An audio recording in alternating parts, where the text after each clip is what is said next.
AP పాలిటిక్స్లోకి I-PAC మళ్లీ entry ఇచ్చేసిందా? వైసీపీకి వ్యూహకర్తగా తిరిగి తన పని మొదలుపెట్టిందా? జగన్ మరోసారి ఐపాక్ని ఎందుకు అవకాశం ఇచ్చారో, ఈసారి వాళ్ల పరిధి ఎలా ఉండబోతోంది?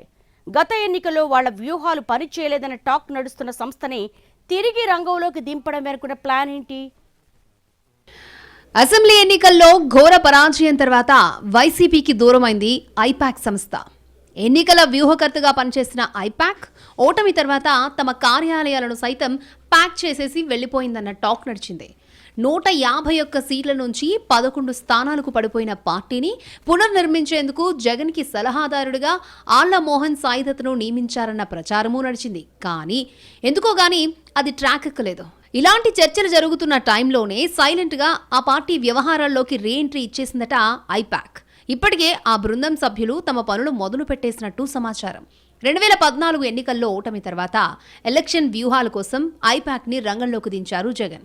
2017లో వైసీపీ కోసం పని మొదలుపెట్టిన ఐపాక్ 2019 ఎన్నికల్లో పార్టీని విజయతీరాలకు చేర్చింది అన్న అభిప్రాయం ఉంది. వైసీపీకి ప్రజాదరణ ఉన్న సంగతిని కాదనలేమని, దాని యొక్క పద్ధతి ప్రకారం అనుకూలంగా మలచడంలో ఐపాక్ కీ రోల్ పోషించిందని చెప్పుకున్నారు. అప్పట్లో ప్రశాంత్ కిషోర్ను పార్టీ శ్రేణులకు పరిచయం చేశారు జగన్. ఇక అక్కడి నుంచి మొదలైన పీకే వ్యూహరచన జనాన్ని వైసీపీ వైపునకు ఆకర్షించడానికి బాగానే ఉపయోగపడింది అన్నది అంతా అంగీకరించే వాస్తవం. 2019లో ఆ స్థాయి విజయం దక్కడానికి తన పాదయాత్రకు తోడు పీకే టీం కృషి కూడా కలిసొచ్చిందని జగన్ సైతం నమ్మారు. కానీ ఆ తర్వాత ఐపాక్కి జగన్కి దూరమయ్యారు ప్రశాంత్ కిషోర్. దీంతో అప్పటి వరకు ఆయన దగ్గరే ఉన్న రిషిరాజ్ సింగ్ సారథ్య బాధ్యతలు తీసుకున్నారు. నాడు ఎన్నికల్లో ఘన విజయం సాధించిన జగన్ ఐపాక్ వ్యూహాలతోనే పాలన చేశారని అంటారు. ఇక 2024 ఎన్నికల టైంకొచ్చేసరికి ప్రశాంత్ కిషోర్ నేరుగా టీడీపీకి పనిచేయకుండా ఎలక్షన్ టైంలో కొన్ని వ్యూహాలు సరిచేశారని ఆ పార్టీ నేతలే చెబుతూ ఉంటారు. కారణం ఏదైతేనే 2024 ఎన్నికల్లో కూటమి ఘన విజయం సాధించింది. ఐపాక్ వ్యూహాలు ఫెయిల్ అయ్యాయి. దీంతో ఐపాక్ ఇక ప్యాక్ అయినట్టేనని భావించారు అంతా. కానీ తాజాగా ఎవరూ ఊహించని రీతిలో వైసీపీ వ్యవహారాల్లోకి ఎంటర్ అయిపోయినట్టు తెలిసిందే. అయితే దీనిపై పార్టీలోనే భిన్నాభిప్రాయాలు వ్యక్తమవుతున్నాయట. గత ఎన్నికలకు ముందు ఆ బృందం పరిధికి మించి పార్టీ వ్యవహారాల్లో జోక్యం చేసుకుంది అనేది ఫ్యాన్ నాయకుల ప్రధాన ఫిర్యాదు.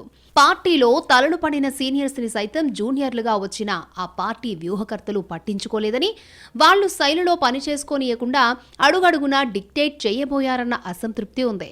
ఓటమి లేకుండా గెలుస్తూ వచ్చిన సూపర్ సీనియర్స్ ని సైతం లెక్క చేయకుండా ప్రత్యక్ష రాజకీయాలను తొలిసారే చూస్తున్న ఐపాక్ బృందం సభ్యులు ఓవర్ యాక్షన్ చేశారని, అది చాలా ఇబ్బందికరంగా ఉండేదన్న వాదన అప్పట్లో వినిపించేది.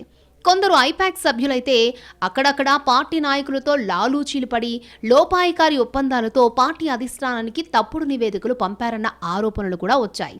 నైపుణ్యం లేని వ్యక్తులను సైతం ఎన్నికల కోసమంటూ అప్పటికప్పుడు రిక్రూట్ చేసుకోవడం వల్లే కొన్ని తప్పులు జరిగినట్టుగా చెప్పుకుంటున్నారు. అదే టైంలో పరాజయానికి ఒక్క ఐపాక్నే నిందించలేమని, కర్ణుడి చావుకు కారణాలెన్నో అన్నట్టుగా వైసీపీ ఓటమిని విశ్లేషిస్తే చాలా రీజన్స్ కనిపిస్తాయన్నది పొలిటికల్ పండిట్ల టాక్. అందుకే ఐపాక్ మరొకసారి అవకాశం ఇచ్చి ఉండొచ్చు అంటున్నారు. సాధారణంగా జగన్ ఎవరినైనా నమ్మితే వారి కోసం ఎంతవరకైనా వెళ్తారని, ఏమైనా చేస్తారని, ఆయన బలం బలహీనత రెండూ అదేనని దగ్గరగా గమనిస్తున్న వాళ్ళు చెప్పుకుంటూ ఉంటారు. ఐపాక్తో మరొకసారి ఒప్పందం కుదరడానికి అది కూడా ఒక కారణం అయి ఉండొచ్చు అంటున్నారు. అయితే ఈసారి వారి పరిధిని పరిమితం చేస్తారా, ఏ మేరకు ఉపయోగించుకుంటారు అన్నది ప్రస్తుతానికి సస్పెన్స్. ఈసారి ఐపాక్ వ్యూహాలు ఏ మేరకు ఫలిస్తాయో చూడాలి అంటున్నారు పొలిటికల్ పరిశీలకులు.